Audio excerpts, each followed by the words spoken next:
In this problem, we're told that a random sample of 678 adult males aged 20 to 34 years of age was collected, and it was determined that 58 of them have hypertension. And then we're asked to complete several parts below with that information. The first of these is to obtain a point estimate for the proportion of males in that age who have hypertension. To do this, we'll take the number that we obtain from the sample and divide by the total number in that sample. And we get this proportion, 0.086.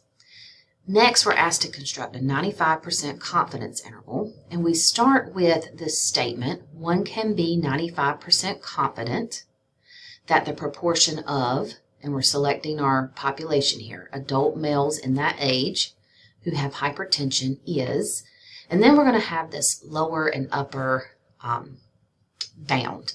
To get that value, we're going to turn to StatCrunch. So over here in StatCrunch, we'll go to Stat, Proportion Stats, One Sample, with Summary. Here we're going to type in the number of successes, which is the 58,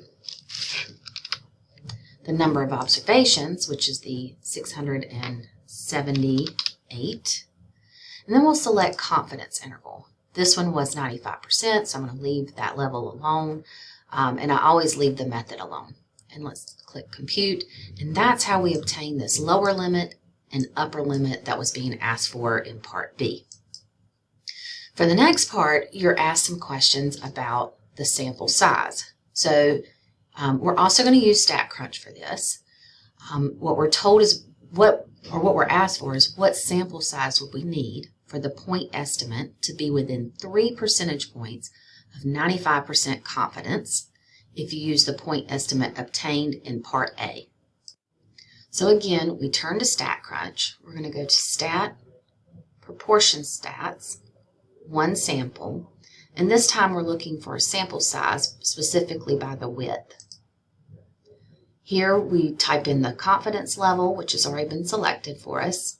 The target proportion is the proportion that we obtained in Part A, so I'm going to update that with this value.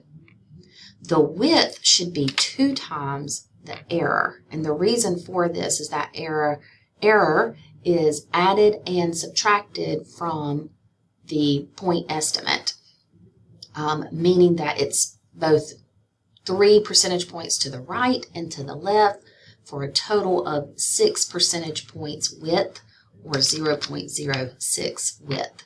When we select Compute, we get the sample size we're looking for. The only difference in Part D is if we do not know that estimate, we don't have this value, we always use 0.5 because this will give us the maximum sample size that we need. I'm just going to go back and adjust this to 0.06, the same width we had before.